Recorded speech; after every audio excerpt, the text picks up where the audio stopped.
시청자 여러분 안녕하십니까. 이문수의 정상회담 2부 시작하겠습니다. 입학 연령 파동 문제 등으로 지금 현재 교육부 장관이 박순애가 궁지에 몰려있고 사퇴를 하니 많이 지금 말들이 나오고 있는 상황입니다. 이와 관련해 조선일보는 8월 5일자 사설로 교육 관련 고위직 전원이 비전문가 5세 취향 논란 우연이 아니다라는 제목의 사설을 내보냈습니다.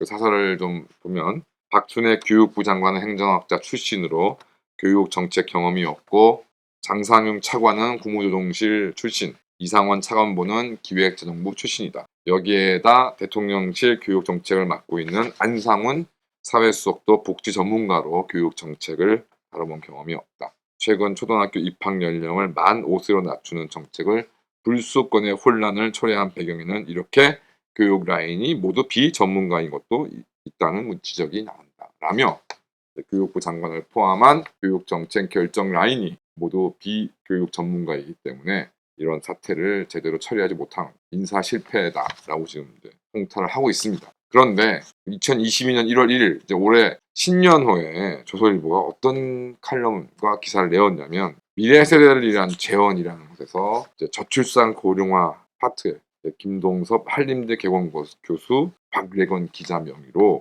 입학 연령을 한 살 낮추자. 우리나라 여성이 첫 아기를 낳는 평균 연령 32.3세는 세계에서 가장 늦다. 현재 인구 규모를 유지하는 대체 출산율은 2.1명.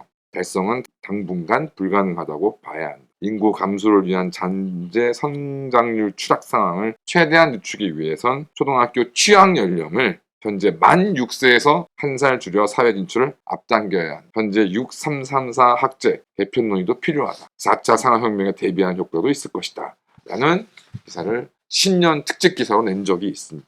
그랬던 조선일보가 이번 입학 연령 파동에 있어서는 불수권의 혼란을 초래했다라고 평가하고 있습니다. 정말 내로남불 사설이 아닐 수가 없습니다. 그렇다면 도대체 이게 조선일보가 지적한 것처럼 이번 입학 연령 파동이 교육 전문가들이 아니라서 발생한 것일까요? 입학 연령을 낮추는 것에 있어서 가장 저도 그냥 기계적으로 떠오르는 문제가 우리나라에서 정말 제일 민감한 문제 중에 하나가 진학 입시 문제입니다. 단순히 생각하면 특정 학년의 경우 이제 입학 연령이 이제 5세로 낮춰지게 되면 해당 학년의 경우 대입 입시 응시생이 2배가 되어야 해요. 그렇게 되면 최소한 이후 학년들에게도 계속적으로 이제 입시 응모자들이 늘어나는 결과가 발생하게 되는 것이죠. 그러니까 한 학년에 한두 학년의 문제가 아니라 그 이후에 계속 이런 불안한 여진들이 계속 될 것입니다. 또 시설 및 인원은 이게 입학 연령을 한 살 낮춰서 단순하게 이제 원래 초등학교 입학해야 하는 이제 기존의 입학 그 연령의 어떤 학생이 2배로 늘어나게 되면 그럼 거기에 따른 시설 및 인원은 어떻게 할 것인가? 2배로 증원할 것인가? 그대로 할 것인가? 이게 보통 문제가 아닙니다. 그다음에 입학 연령의 어떤 연체를 낮추는 문제에 대해서 젊은 세대의 사회 준출이 늦어지는 게 문제라고 하는데 도대체 그 이유가 무엇입니까? 물론 입학 연령을 낮추면 좀 도움이 되겠는 것만은 확실합니다만은 결국에 고시낭인 없앤다면서 로스쿨 만들었는데 지금 공무원 시험 낭인은 노량진에 드글드글하지 않나요? 더군다나 반도체 인력 양성 가지고 또 한바탕 요란한 쇼를 했는데 최근에 제가 들은 바로는 삼성전자 등에서 부족한 거는 당연히 반도체에 직접 관련된 기술 인력도 부족하지만 이것이 이제 고도로 반도체를 개발하기 위해서는 최소한 이제 관련 박사학위 소지자라도 어떻게 좀 뽑아야 되겠는데 그런 박사학위 소지자도 우리나라에 채 부족하다는 것이 업계의 현실이라고 합니다. 거기다가 지난 5년 동안 정말 문재인 정권으로 인해서 말 못한 정말 피해를 당했던 특목고를 보냈던 학부모들은 이번에 외고 폐지 등으로 정말 날벼락을 맞았을 것이고 제 예상으로는 아마 외국어 고등학교에 자녀를 입학시켰던 부모들이 문재인의 어떤 그런 행악 때문에나 횡포 때문에라도 아마 윤석열을 더 지지했으면 지지하지 덜 지지하지는 않았을 것입니다. 이들에게는 믿는 도끼에 발등을 찍힌 것밖에 안 되는 것이죠. 또 특목고 중에 외고만을 폐지해야 될 이유도 사실 불분명합니다. 그 다음에 어린이집과 유치원 통합, 지금 현재 어린이집은 보건복지부가, 유치원은 교육부가 관할하고 있는데 이 교육부가 이제 이런 통합을 얘기했으니 이제 어린이집마저 이제 교육부가 통합해서 관리하겠다, 관할하겠다 이제 그런 얘기인 것인데 정말 무능력, 무소신 관료들의 대표라 할 수 있는 교육부가 어린이집까지 끌어안아서 도대체 어떤 결과를 만들지 뻔히 예상되는 바입니다. 더군다나 이렇게 정책을 추진하다가 반대에 부딪히고 어려움을 당하게 되는 경우는 뭐 오늘 내일 일은 아닌데, 이번에 정말 특이한 것은 정말 공개적인 기자회견 같은 장소에서 장관이 이제 이를 반대하는, 입학 연령 인하를 반대하는 학부모 대표한테 완전 망신을 당한 것이죠. 덮어놓고 그냥 만난 겁니다. 만나서 뭐 이런 뭐 학부모 단체 대표들하고 몇 마디 말 나누면은 뭐 서로 이해가 되고 뭐 이렇게 될 것이라고 기대하는 것인지, 이것도 뭐 교육 전문가가 아니라서 몰랐던 겁니까? 그러니까 자리에 나섰던 학부모 단체의 대표가 그분을 폄하하는 것이 아니라 뭐 연령이라든가 등등 봤을 때 분명히 뭐 윤석열 대통령을 지지하거나 이런 사람이 아닌 게 뻔히 보이지 않습니까? 그런데도 비공개 대담도 아니라 그냥 공개적인 매스컴을 다 불러놓은 자리에서 그 사람을 앉혔으니, 그 사람의 주장에 따르면 미리 상의도 되지 않은 그런 자리였다고 하니 이게 뭐 사고가 안 생기면 이상한 거 아닐까요?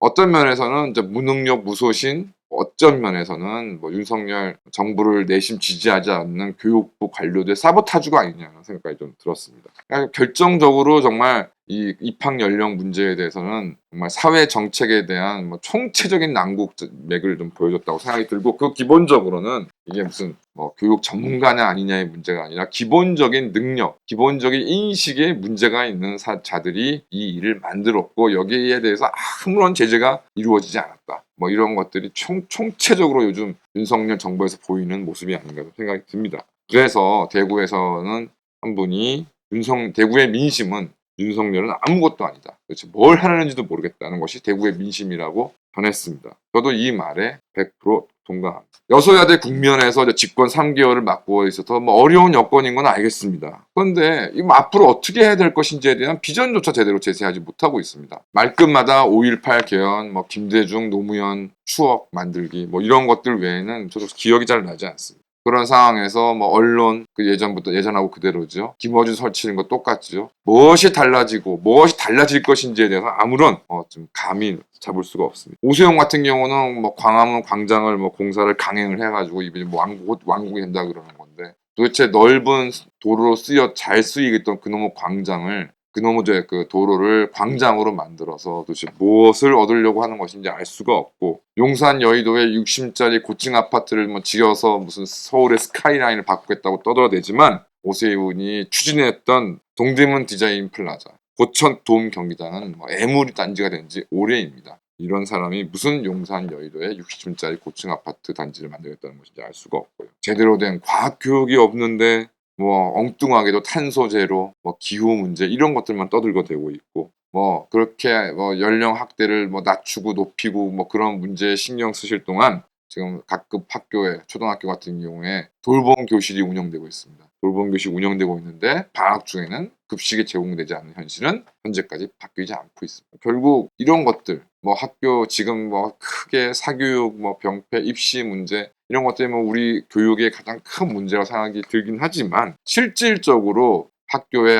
보내고 있는 학부모들의 마음을 정말 그 상황을 1도 이해하지 못하는 교육부 장관, 교육부 관료들, 그다음에 대통령, 그러니까 중산층과 서민과는 완전히 동떨어져 있다는 그런 생각이 좀 들고요. 그런 사람들이 있는 대한민국의 도약은 기대할 수가 없다고 생각합니다. 지금 이제 윤석열은 포퓰리즘에 반대하겠다, 포퓰리즘에 싸우겠다, 뭐 이런 식의 뭐 의지를 강하게 표시하였는데, 지금 전 세계를 휩쓰고 있는 포퓰리즘 바람은, 이것이 뭐 포퓰리즘을 반대하는 사람이 없어, 포퓰리즘의 문제점을 지적하는 사람이 없어, 이게 지금 휩쓰고 있는 게 아니지 않습니까? 진정으로 중산층 서민에 대한 문제를 고민하지 않고 모든 정책을 이들과 동떨어진 것들, 세금 문제라던가 뭐 규제라던가, 우리가 지금 대한민국에서 보고 있는 이런 문제들이 켜켜이 쌓여가면서 결국 기존의 정치 세력들에 대해서는 도대체 1도 신뢰하지 못하겠다는 그런 흐름 속에 지금 포퓰리즘이, 광풍이 지금 불어닥치고 있는 것인데요.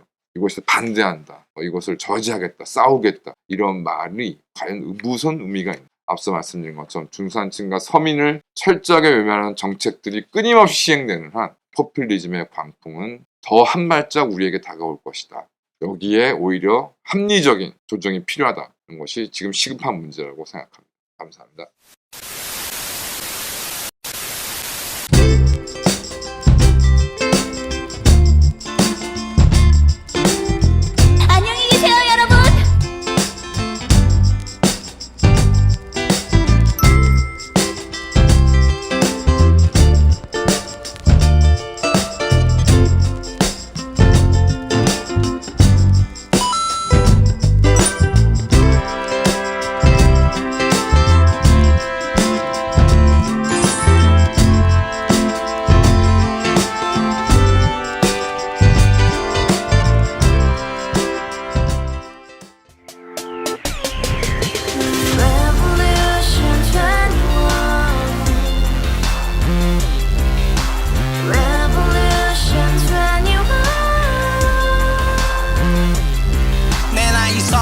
시세 30 코인빚만 300 서울에 온 지 벌써 10년 아둥바둥 버텼지만 여전히 난 반지 하에 제왕 곰팡이 연문제약 내 미래는 깡통망통 완전히 폭망 고시원 창문만큼 작아진 내 꿈 연애 결혼 내 집 모든 게 헛꿈 1년 전 떠난 여친 울며 말했지 같이 써봤자 평생 가본 게 꼭꼭꼬라지 Revolution 21 가바후스 700 나도 소유주 Revolution 21 가바후스 700 나의 소주 택시기사 우라부지 마트 캐셔 울어무니 우리 집안 다 털어봤자 후줄 그래 개선민 내 미래 거기서 팍 끝난 거지 팍더 이상 노력 따윈 괴물이 스펙 찾아서 말리 비오는 날 알바 잘려 맨날 학원 날 개쳐 발려 밤비 내리는 양화대교 홀로 걷고 있을 때 현수막에 아로 새겨진 평당 700짜리 아파트 다 같이 소리 질러 혁명 21 Revolution